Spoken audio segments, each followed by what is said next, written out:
I hope that you are doing well right now. Today, I will discuss to you our next topic in oral communication subject. So our lesson for the day, this will help you learn the different functions of communication, particularly their characteristics and their differences from each other. Now, these functions of communication will give you insight into how you use language and how communication upholds and develops other aspects of your life. Now, there is a story in your book. The story goes like this. One fine morning, a blind boy sat on the steps of a building with a hat by his feet. He held up a sign that said, "I am blind, please help." There were only a few coins in the hat. A man was walking by. He took a few coins from his pocket and dropped them into the hat. He then took the sign, turned it around, and wrote some words. Soon, the hat began to fill up. A lot more people were giving money to the blind boy. That afternoon, the man who had changed the sign came to see how things were.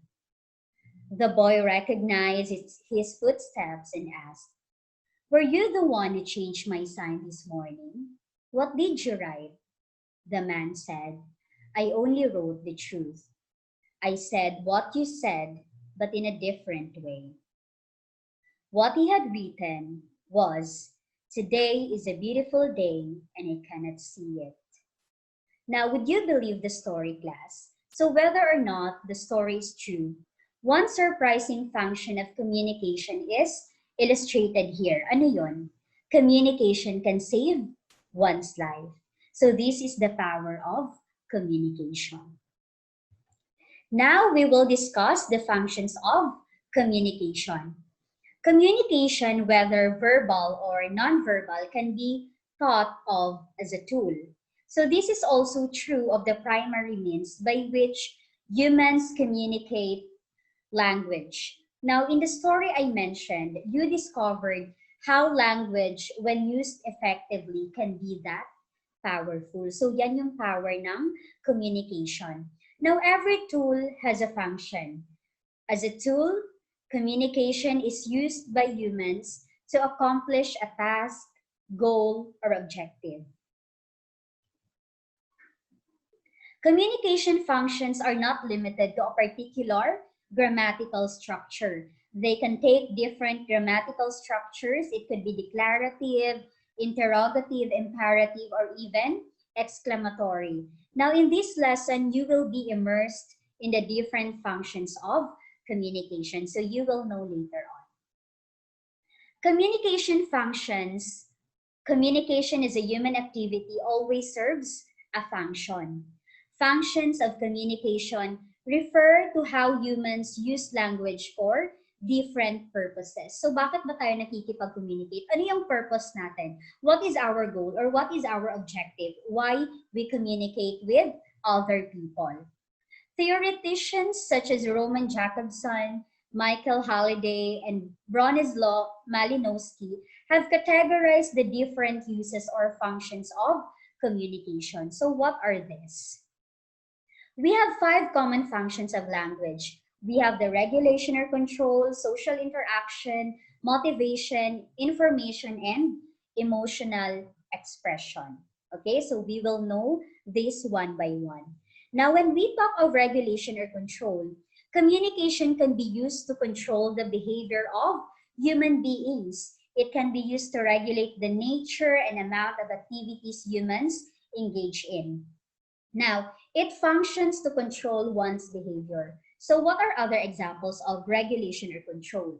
How can we better understand it? Examples of regulation or control include doctor's prescriptions, okay? So if you have that behavior or ikaw yung klase ng tao na naninigarilyo and inuubo ka na, so of course, di ba, you will really consult a doctor. So now, kapag nag-consult ka na sa doctor, bibigyan ka ng doctor's prescriptions. Ito yung mga dapat ito yung mga hindi mo dapat gawin, ito yung mga dapat hindi mo kainin, ito lang yung mga dapat mong, or ito yung mga kailangan mong inumin ng mga gamot. Now, kailan papasok si regulation control? Once na nagbigay na yung doctor's prescription or nagbigay na ng prescription yung doctor sa atin. So sometimes, fina-follow na natin yun, di ba? Or most of the time, kailangan natin i-follow yung binigay ng doktor sa atin.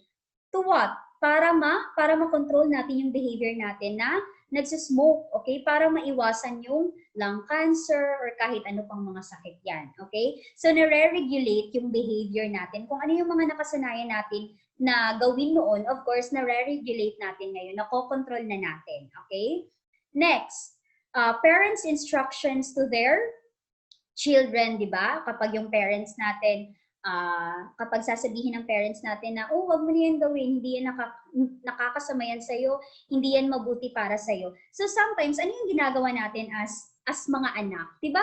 We always follow our parents, okay? So kung ano yung mga nakasanayan natin na ginagawa natin before, hindi na natin ginagawa ngayon. Bakit?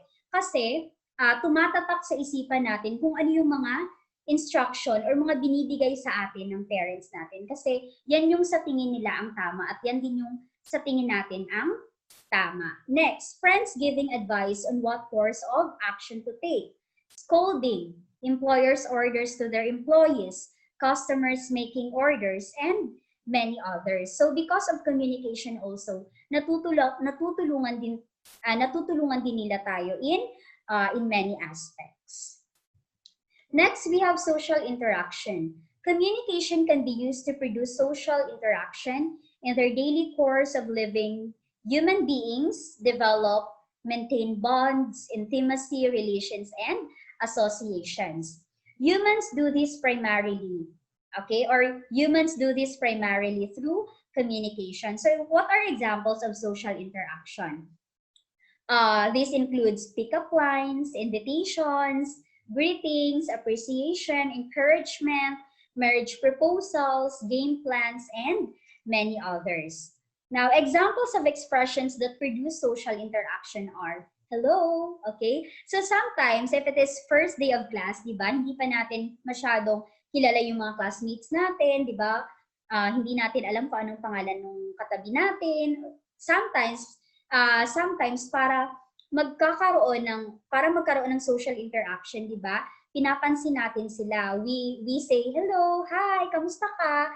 Okay, so with that, dahil dun sa mga gestures or dahil sa communication na yun, pumapasok yung bonding, okay? Pumapasok yung social interaction na tinatawag natin. And sometimes we would say, let's be friends, okay? So sometimes naman kapag sa mga may boyfriend or mag-girlfriend, di ba, na matagal na sila, sometimes magpo-propose yung boy and he would say, will you marry me? Okay?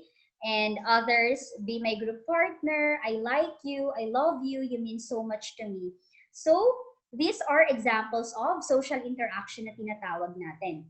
You know what? It is interesting to note, however, that by simply interacting through communication, humans already form relationships even without direct invitations to do so. So kapag nga, 'di ba, kapag nga first day of class, hindi pa naman natin ka-close yung mga classmates natin, but because of social interaction na tinatawag natin, later on nakikilala na natin sila nakikilala na natin yung bawat isa, 'di ba? Nagkakaroon na tayo ng bonding, gumagala na tayo kahit saan.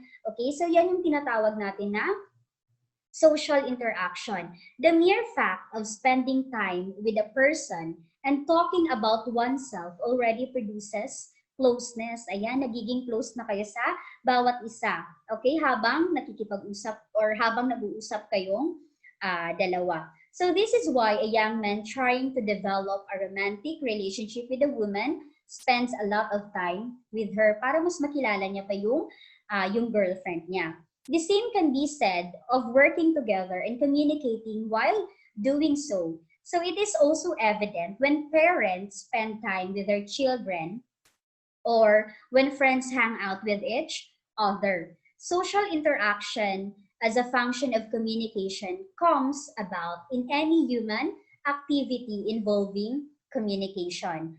As Bronislaw Malinowski says, ties of union are created by a mere exchange of words. Now, social interaction is probably the most natural result of communication na tulad nga sa atin yung makipag-usap sa kapwa natin, di ba? So this is because by its very definition, communication is always social and always involves interaction. We are social beings, so we really love to socialize with other people kahit mga hindi pa natin ka-close, di ba? Sometimes, meron talagang time na nakikipag-usap tayo sa kanila, di ba? Na, merong topic na bigla-bigla na lang lalabas, okay? So this is part of social interaction. Next, we have motivation. So what motivation is? Motivation is a function of communication, refers to a person using language to express desires, needs, wants, likes and dislikes, inclinations, choices, and aspirations. Now, it functions to motivate or to encourage people to live better. Examples of communication used as motivation include what? Ayan, expressing one's ambitions. Ano ba yung mga gusto mo, di ba? Ano yung gusto mo na course na kukunin kapag papasok ka na sa college life? Talking about preferences, ano yung mga gusto mo? What are your likes? Ano naman yung mga dislikes mo? Ordering in a fast food restaurant, asking for milk, making petitions, picketing, or expressing a need, communicating desires and aspirations, and many more. Now, motivation as a function of communication is one of the most basic functions of human communication. Humans have been using communication to obtain their needs even as little babies. So kahit nung baby pa tayo, 'di ba? Meron din tayong mga needs. So minsan kapag hindi pa tayo nakakapagsalita, iiyak na lang natin 'yon, 'di ba? So yung parents natin naiintindihan na nila kung bakit umiiyak tayo. Ano ba yung kailangan natin? Baka hindi na meet yung needs ng baby kaya umiiyak. Okay? A baby communicates by crying in order to have his or her needs met. It could be milk, comfort, and others. A person who could not use most means of communication to obtain what he or she wants experiences powerlessness and a feeling of being trapped. Being able to communicate what our preferences, desires, needs, and sentiments is closely connected to how a person identifies himself or herself in relation to fellow human beings. So sometimes, di ba, kapag meron tayong mga problema, kinakausap natin yung mga parents natin or yung mga friends natin, ini-air out natin ini-air out natin lahat ng gusto nating sabihin. And then later on, di ba, minsan namomotivate tayo because of the advices of our parents, because of the advices of our friends. Okay, so nalilift yung sarili natin. Not surprisingly, motivation can also serve to strengthen social interactions. As individuals express their preferences, goals, and aspirations, they bond more closely with persons who share similar preferences, goals, and aspirations. Now, this greater social interaction in turn strengthens their adherences to such preferences. This makes motivation as a function of communication very central to human identity. Kaya din minsan, class, di ba, mas nagiging close yung mga magkakaibigan kasi minsan the same sila ng preference, the same sila ng gusto, the same yung mga lugar na napuntahan nila, the same yung lugar na gusto nilang puntahan, gusto nilang nanonood ng K-dramas, gusto nilang kumakain ng ramen, and anything, okay? So minsan, nagiging strong yung bond ng magkakaibigan because also of their preferences, their ambitions, their goals, di ba? Mas marami silang napapag-usapan, kaya mas nagiging close sila or mas nagiging close kayo sa bawat isa. Next is information. Communication can be used for giving and getting information.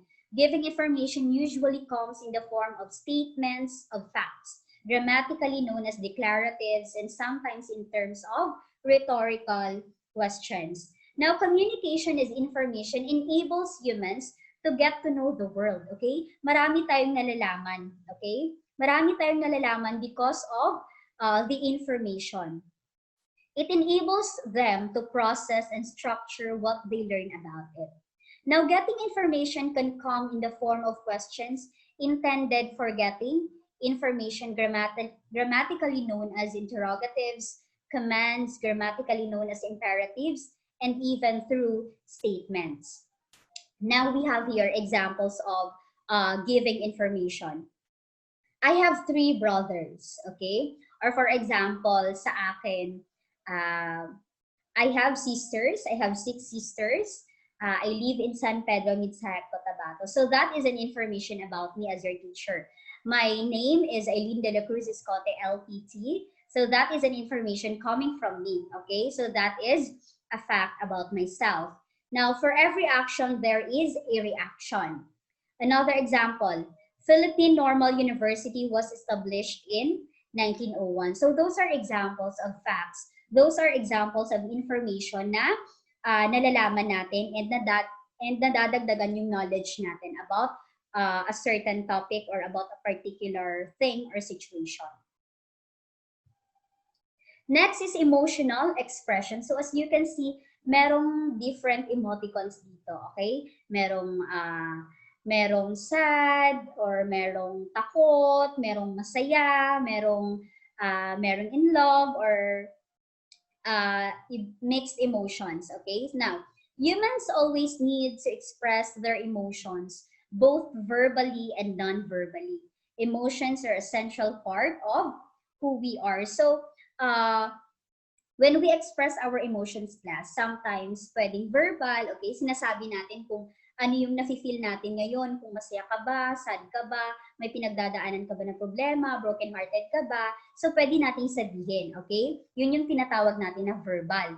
And non-verbal naman, usually, ito yung mga emotional expressions din, like non-verbal, ito yung sinasabi ko minsan na kapag halimbawa merong dumaan na kaklase mo dito sa school, okay? So, minsan nagsismile kayo kahit wala kayong sinasabi, di ba? That is an example of emotional expression. Ine-express mo yung sarili mo kahit hindi ka nagsasalita. Okay? So, sometimes, maraming instances kung saan pumapasok itong non-verbal. So, ito yung mga gestures, postures, facial expressions natin. So, minsan kapag nakasimangot tayo, di ba? Sometimes, wala tayo sa mood, minsan naiirita tayo, minsan naman kapag nakasmile tayo, parang yung effect niyan is parang ang saya-saya mo, okay? Or minsan habang may iniisip ka, nakasmile ka, so baka nagre-reminisce ka ng mga happy moments mo. So those are emotional expression. Now, it facilitates people's expression or their feelings and emotions. Beyond thinking about the things and people in our world, we feel about them and about ourselves, whether it is love, fear, anger, joy, hope, or any other emotion. Humans need to let them out, otherwise they harm our well-being. Yes, that is correct, di ba? So kailangan, kung ano man yung mga nafe-feel natin, ano man yung mga gusto nating sabihin, ilabas nyo na. Okay? Para hindi naman, di ba minsan kapag may gusto tayong sabihin sa friends natin or sa parents natin, the only way na para gumaan yung pakiramdam natin is to talk to them, okay? And then afterwards, di ba, parang na-relieve tayo, parang ang gaan sa pakiramdam kapag na-share mo yung mga problems mo, di ba? Yung mga kadramahan mo sa buhay or yung mga achievements mo sa buhay, parang nagiging proud din yung mga kausap mo and nagiging proud ka din sa sarili mo. And sometimes you also need to affirm other people. Why? Kasi minsan, class, nakakalimutan na natin na i-praise din yung mga achievements ng mga kaklase natin na, uy, ang galing mo pala dito, congratulations, okay? So sometimes nakakalimutan natin yung affirmations and kailangan din natin yan, okay? We have examples here of emotional expression. My heart tells me to love you back. Okay, so yan yung isang emotional expression na verbal na sinasabi. Next, I feel that you care for me. Okay? So, aside from being expressed through language and verbal communication, emotional expression is the function of communication most commonly expressed non-verbally. Okay? Usually, emotional expression can be done through gestures, facial expressions, and other simple or energetic body movements. Ayan. Next is we have the special case of expressing opinions. How about expressing an opinion? What function does it perform? Now, the function to which expressing an opinion belongs or depends on the purpose and setting in which it is done. Now, for example, when a doctor or lawyer gives an opinion, it is likely to be about regulation or control. Now, when a teacher gives an opinion about a topic, it is likely to be what? About information. A teenage girl giving an opinion on who among the currently popular male celebrities is the most handsome, that is likely to be about motivation. Lastly, when a teenage guy expresses an opinion about his life, about what his life would be now that his girlfriend broke up with him, that is likely to be in the realm of emotional expression. So, expressing an opinion has broad functions covering every category of communication functions. So, as long as humans communicate, there will always be a particular use or function to our communication efforts. Okay, so that's all for our topic today. Now, this is my reference for you to know it. Okay, so thank you so much for watching today's lesson, my dear students. I hope you learned something today. Bye!